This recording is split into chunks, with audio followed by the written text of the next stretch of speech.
Hello, everyone. Thank you so much for checking out this video here on Show Style and Spirit. I am Ebony, of course. As you can see from the title of this video, I'm going to be taking a look back down memory lane of season 1 of Love and Marriage Huntsville. This is coming from episode 4 when Martell was condescending towards Tisha. Of course, we see a lot of Marsau being triggering and disrespectful at times, but Martell definitely was condescending towards Tisha in those early days of Love and Marriage Huntsville as well. And also, I want to talk about Kimmie actually foreseeing all the work that she would have in store for herself as married to Maurice and with bringing Monster down from Detroit to Huntsville. Now, before we get into these sound bites, I ask that you all please hit the like button on this video. Then YouTube will recommend this video to more people who enjoy discussing Love and Marriage Huntsville. And if you have not already done so, please subscribe to Show Style and Spirit. You totally get when it's the weekend and I'm off of work and I'm just at home chilling. I'm binge watching TV. I did have, I went out, I saw a movie, I went grocery shopping, and I love to binge watch some of my favorite TV shows. And then, I'm like, these are some great scenes to discuss, right here on YouTube. So here we are. Everything that I'll be saying is alleged in my opinion. And of course, the Copyright Act of 1976 says that my fair use commentary on these sound bites are allowed for criticism. All right, so let's go ahead and get started. So as you can see from this visual, we will be discussing Kimmie and Maurice first. This was during their engagement. They were on the heels of getting married down in Miami. And Kimmie is going to discuss about her feeling away when it comes to, Maurice acting like he came up with this great plan, this great idea for Monster. So I'm going to play the soundbite and then come back with my commentary. I have a curfew. Because you're not grown and you don't pay no mortgage. Now, if you would like to pay a little bit of mortgage, I can help you out. Oh, or would you like to? There you go. Give me some up top. Our parenting styles are different. Kimmie's more structured. I'm more friendly, more. You said more friendly? Hey, Master. Yes. Did you talk to your mom today? No. Okay. You probably want to go ahead, FaceTime your mom. Let her know that everything's all good. Mommies always want to hear that, man. Talk to your mom. Hey, Mom. How's it going? Good. What is the plan for the summer? Alright, is your dad available for a minute? Yeah, he's right here. Hey, what's up, Kai? Do you have anything planned for him for the summer? Any fun camps or anything? Yeah, I was looking at the Space and Rocket camp, and then I was also looking at skateboard camp. I feel a certain way because I ask every summer to put him in an organized camp. And he tells me 15 reasons why he's not going to do it. That conversation was pretty short. Yes, I'm putting him in camp. All right, take it easy. You see how that camp conversation got in there? What do you mean? I asked you about camp for him every summer. I talked about 2 camps. You did that for Kiowa, not because you planned for those guys. That's not all. That's not true. No, Tisha told me about the camp for real. And Master said that he wanted to go to space camp, so. You have to plan for space camp. You have to pay. You have to register. You didn't know that because you didn't look into it yet. Now, your priority is like, let me work and let me get the house and let me get the cars and let me get this and let me make sure everything is straight. But as a full-time parent, your kids rise up on the totem pole. If he lives here, then I move my priorities around him. And you will? Yes, he's full-time. You don't move them around me. What do you mean? Your mindset is work, work, work. This sounds good. The only thing I have to go on is what you do with me. I wish Maurice would be more proactive instead of assuming that I'm going to handle everything. Monster is my second heart. I look forward to him every summer. But with Maurice in school and work, most of the parenting falls on me. Okay, so you heard Kimmie speaking her heart in the confessional. And in that tail end, she said most of it falls on me because we know season one, Maurice was studying to take the bar exam. So when he would have Monster for the summer, really Kimmie had Monster. She had to do everything. And just right off the bat, a couple of things like when she says, because she's not in the confessional, when she says to Maurice, you actually brought up camp. You did that for Kiowa. It wasn't because you really researched activities for the boy to do for the summer. And she said that in front of Monster. They were right there in their backyard, and Monster was standing right there. So I probably would have said, maybe say that after he went inside the house, or if the two of you went inside and he stayed outside with Jalen, then kind of tell him that. But also, I am also guessing that the previous summers when Maurice would not sign up Monster for camp, my initial thought is he didn't want to pay the money. And he didn't have the balls to ask Kiowa for the money or for half of it. And perhaps he was waiting on Kimmie to volunteer and pay for him to go to those camps. Because, like, I don't have children, but like I've heard of, like, it depends on what the core activity is, like hockey camps for like a week. Sometimes they can go as upward as like $1,000 per kid. So I'm guessing he didn't want to shell out the money. But once he was on the phone with the mama, and Kiowa was like, well, what's the plan? I guess she just didn't want her son watching cartoons every day. He's like, oh yeah, I looked into 2 camps, Space and Rocket. He wanted to see like he was on top of things, and it was all cap. Okay. And Kimmie was irritated that Maurice would even pretend like he had a plan. So that shows that they were on just 2 totally different pages. Maurice even said in the confessional that Kimmie is very structured, organized. It sounds like she's a planner. She thinks about the future. Lots of women are planners. And he just kind of wings it.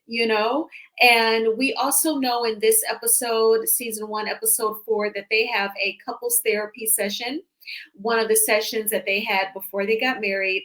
And she did feel like, she said, the years where she could have been partying, perhaps had her moments where she was a little reckless, I'm assuming.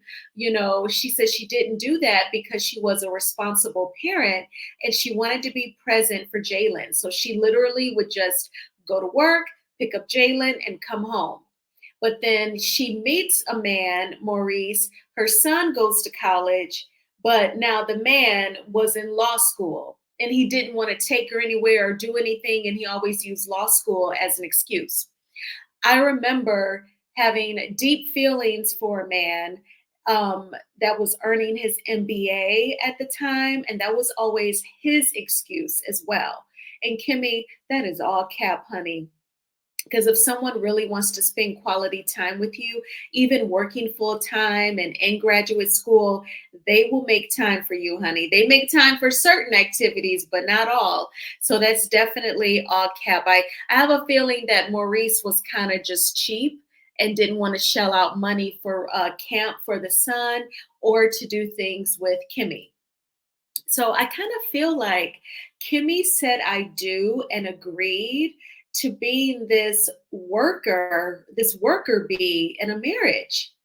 I feel like she signed up because the dating and the engagement part is totally not different from how she is married and she's doing all of the work now. The only difference now is she had to face a very serious health crisis. But she always had to be the worker bee in this relationship. And she always had to sacrifice and take shorts, all in the name of having a man.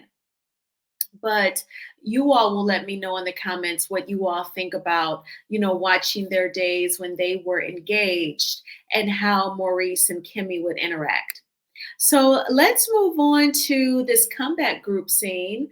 This is where we're going to experience the condescension of Martell LeVar Holt.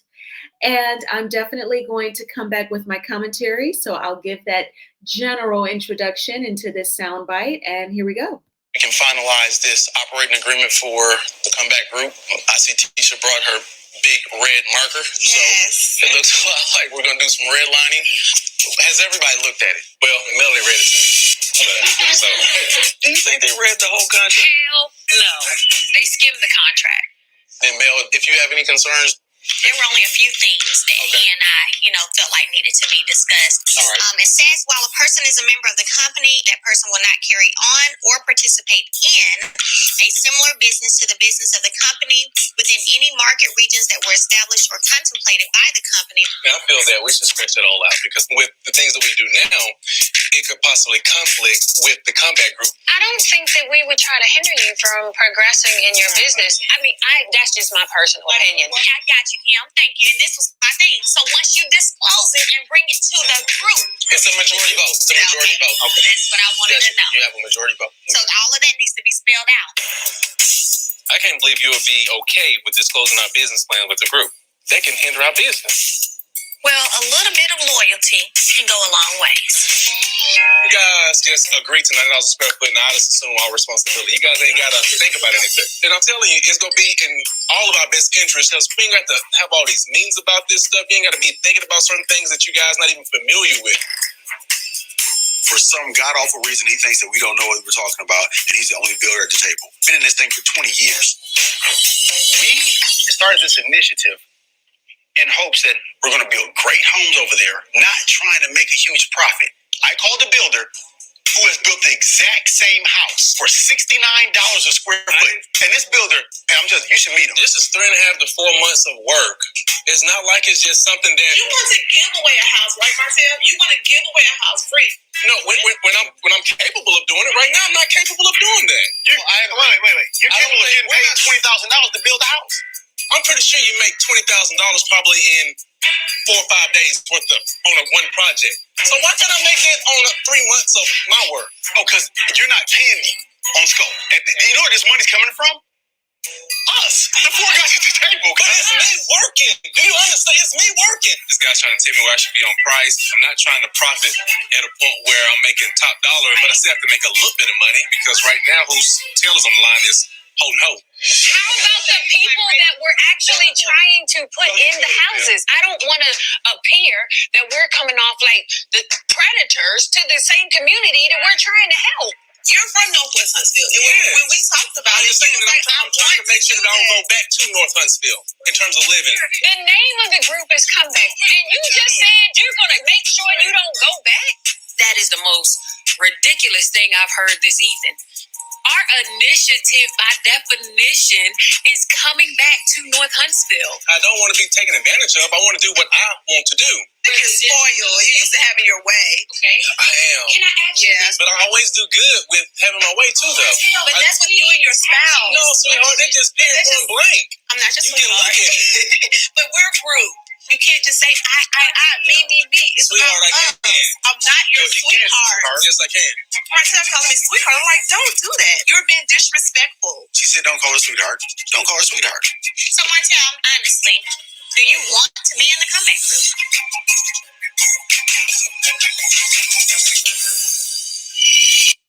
Okay, so in this scene, we saw them discussing about basically the overhead cost of building a home. Marsau was able, according to him, he was able to find a builder that would build a home for North Huntsville at $69 per square foot. And Martell wanted to charge $85. And the point that they all were making was, well, the point of this is we want to build an affordable home for a family in North Huntsville. We want to make that area of Huntsville more attractive. We want to build a quality home and inspire all of the people who are in that neighborhood that things can get better and they don't have to live in a neighborhood that is dying, but it can flourish. And then Martell just wanted to just really focus on himself and his bottom line. And he said that he spoke honestly, saying that he was not in a position right now just to give a house away. He had to make something, but they all were saying, well, we still want to keep it affordable. Now, he was getting schooled by Tisha when she said, "You're spoiled and you're used to having your way, but that is with your spouse and this is business." So the only way that he could kind of combat what she was saying was to be condescending and call her sweetheart. But Tisha immediately said, "I'm not your sweetheart." And I think that this is very common, especially in business. You know, a person, they have to definitely make a woman feel like a woman and try to make her feel like she is not their equal by calling them sweetheart or honey. I remember when our 44th president, Barack Obama, he was actually in Michigan, you know, as one of the battleground states. And a local news reporter for the ABC affiliate, she was interviewing him back then. It was before the first time that he was elected. And you could hear him saying, you know, when she said, "Okay, thank you for answering that question," he's like, "Oh, you're welcome, honey." And that like made the news as like a big deal. Now, what I will say, how that's different than this scene between Tisha and Martell, when Barack Obama was talking to the reporter, they were not debating anything. She asked a question, he answered it. She said, "Oh, thank you for talking with me." And he said, "You're welcome, honey." Now, with Tisha and the rest of the comeback group in Martell, they were debating keeping the overhead costs for building the home lower to really be affordable for whatever family would be blessed to have this brand new home in North Huntsville. And when she said, "You're being spoiled," that's why he said, "Oh, I can get what I want, sweetheart." So that's not being polite. That's not being friendly. That is being condescending. And I think that it is just so key. You know, you always say like you can't heal until you take a look back at your past, you know, and it's like if we're also going to always call out Marsau for being chauvinistic and disrespectful, let's definitely not forget Martell. And I'm not saying none of us do, honey. But this is just so interesting that the very woman who's married to the guy that is oftentimes condescending towards women, she had to school someone who was being condescending towards her. And just also just some honorable mentions. I always remembered like the structure of the comeback group. It did always seem like Kimmie and Maurice, they almost had like the secretarial roles of like drafting the documents, coming up with the wording, and then they would have meetings and, you know, discuss the documents and vote on things and come up with procedures for their comeback group. So that's just always something to take note. Like when I was very religious and very involved in church, I was kind of like always the person who took the minutes during the planning meetings for whatever event was being planned. I would always take the minutes and email them out to everyone, type up agendas, that sort of thing. So I kind of like always noticed like structures of meetings. So that was something that I wanted to point out as well. So then we have this surprise dinner that Tisha put together. It was to celebrate Melody and Martell's 10th year wedding anniversary. And they were surprised, and Melody thought it was so sweet. They actually had a limo for them all to ride in this beautiful restaurant that had like a rooftop that overlooked the city, and it had a gorgeous view. And so they were having conversation. And they were talking about, you know, Melody asked Tisha, remember there was an event that Melody invited Tisha to? And Marsau didn't even want Tisha to go to the networking event because he did not want her to be inspired to start some sort of career or get a job. So Melody was asking her if she followed up with one of the women that she spoke with. And she said, "I really want to have a lunch with her, but you know, I have to scrub my house from top to bottom. I have to clean the floors and the walls." And so then that kind of led a particular conversation where Tisha expressed herself and compared herself to someone. And here we go. Doing everything for the kids, trying to take the kids to baseball practice, take the girls here and there. I felt like a single mom. Single mom. She said that to a single mom. A single mom will fight her in the street. But I felt that way. That's how she felt. Yeah, that was my perspective. As a real single mom, be clear, that check helps. I love my boo. But Tisha need to watch what she's saying. There's a huge difference between a single parent and a stay-at-home mom. Martell has always wanted me to be a stay-at-home mom, and I have fought it from the very beginning. Hey, be fair. Be fair. About what? The whole stay-at-home mom is not about you can't do it, I want you barefoot and pregnant. It's really about, hey, listen, if I can work a little harder, then maybe we can get two things accomplished at once. And I thought that was our plan. I want to get involved in our company, not like a full-time job. I can't get through to you with that. If we jumped out of every commitment or every plan that we made, we wouldn't be married. I don't want you to trade our home life just to go make money. I can go make more money. I feel like you're putting me in this box and you're like, hey, I can help out as well. Tisha, listen, kind of, you know, give me a hand. I don't know what Marsau is saying right now. Like, hey, no, hold my hand while I'm talking so we can be on the same record. All right, we have a little bit of room to develop in that right there. Okay. Marsau's always trying to tell a joke, hold my hand to win me over, but it won't work this time. This is deeper than that. So Marsau and I, we was having a discussion and we was like, you know, in the beginning of our marriage, we had a hard time. And we stayed together mainly for the kids. And we think that in every marriage, there's going to be trials and tribulations that's going to come up to test your relationship. I just discussed one of the biggest problem in our relationship that we have. Mel and Martell, like, we're here to celebrate you two and y'all love, and you guys have overcome some things in your relationship. One of the things is infidelity. How did you guys overcome that to make you where you're at today? Because you know, you're stronger right now. Mm-hmm. So, okay.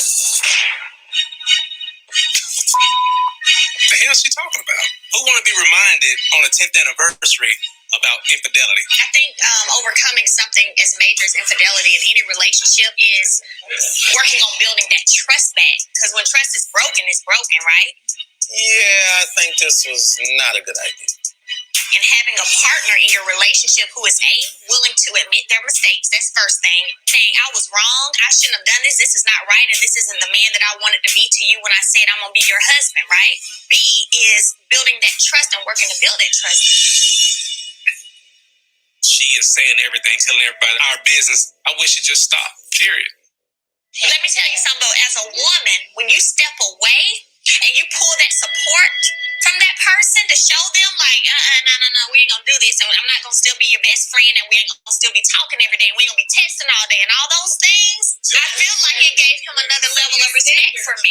Where do you guys see yourselves in the next 10 years? I guess doing some type of traveling ball with my kids or something, I don't know. Hopefully my development company would have or be $1 billion company by then. Is that question to me too now? Yeah. It's difficult for you to see what you see in 10 years. Mm-hmm, that's a long time away. Okay, so quite a few things to get into. So number one, I just want to say that this is definitely a pattern with Tisha. Whenever she feels like she's in the hot seat, she's definitely going to pivot. She's going to change the subject. And she totally deflected and just kind of shined the light on Martell and Melody's marriage at the time. She saw where like Marsau was feeling like she was coming at him unfairly. You know, you saying that you feel like a single parent when you're a stay-at-home mom, you know, because you feel like I don't help you with the domestic duties, but I am out making the money. Kimmie actually felt like Tisha was probably doing too much. Like there's totally a huge difference between being a stay-at-home mom and a single parent. And I definitely want you all to speak your heart on this subject as well. So my mom was a stay-at-home mom, but I felt like, you know, that was a lot to do, the cooking and the cleaning. You all know that I grew up in a very traditional home. Like my mom, she fixed my dad's plate and just totally catered to him. And he wanted to control the thermostat. Like he was like very hot-blooded, so you know he didn't like the heat too high. He liked the central air turned up high, and just you know just very like old school Alabama man. Like the man is the head of the house, and you know I think for some men that is their comfort zone, their happy place, if they are making the money and the woman is the stay-at-home mom, because it helps them to maintain that very gender-based structure and control. I mean, even the episode where Marsau totally tripped on Tisha going to the networking event, I think that, you know, it really reflected him being afraid that she would perhaps earn more money than him and develop an even more opinion of how their house should be ran.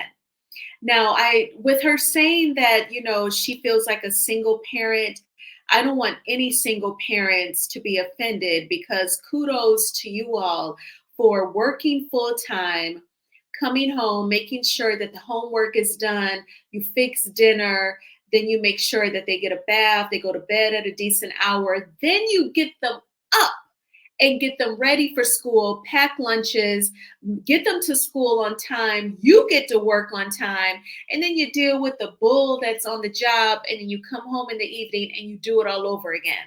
Not to mention the stress from traffic. And then on the weekends, that's just dedicated to doing housework like laundry and grocery shopping, meal prepping. Perhaps the kids may have homework over the weekend. So for you single parents out there, you've done an amazing job. Prop yourselves out. I think that you all are incredible. And I also want to say there's some validity in what Tisha is saying in terms of just feeling like she has to do so much, and Marsau probably doesn't get that. I think that she used the wrong words for sure. And because she's not a single parent, she doesn't know the magnitude of what that all entails. But I think she said those words because she perhaps feels a little alone in those duties because of who she is married to. So then she deflected to the issues in the then marriage between Melody and Martell. And, you know, he was annoyed. He always wants to keep their very negative business when they were married between them. I think that's definitely signs of a person who is manipulative. You know, you never want them to speak their hearts. I know, like, when I have expressed myself about my family being bullies, I always get, you know, little interesting text messages or some sort of feedback, you know. Got some yellers in my family. And I can definitely identify that in Martell, him wanting her to like keep it all a secret. You know, why would you want to keep something painful a secret unless you don't want no healing to take place? Okay. But it was very interesting. That sounded like Carlos's voice. That was the producer that does the confessionals or the interviews, is what the producers, I believe, call it. We say confessionals. But when he said, "Where do you all see yourself in 10 years?" Neither Melody nor Martell spoke on a romantic level in terms of their marriage. Martell's just like, "Oh, I hope my developmental business is up and maybe I'll be doing traveling ball with my kids." And Melody was like, "You know, I don't know what to say. 10 years is a long time." And we all know that the season 1 debuted in January of 2019. They filmed in 2018. So that was 6 years ago where they were asked, "Where do you see yourself in 10 years?" So that is so interesting when you take a look back. So 10 years will be in 4 more years. You know, we have to see what kind of place they're in as co-parents. But thank you all so much for watching this video. You know, I always appreciate the support. Please hit the like button on this video. It is a free way of supporting the channel, and it means so much to me. I am going to make another video because there is so much Real Housewives of Atlanta news. And also, of course, there was the premiere of Sharnita's World, and Millimeters definitely showed up and showed out and totally broke the website. I think that is amazing, and congratulations to Sharnita and Melody and Dawn and everyone at Tilted Crowns and Nubian TV. So I will definitely be making another video soon. So yes, please subscribe to Show Style and Spirit if you have not already done so. And I will talk with you all soon. Bye.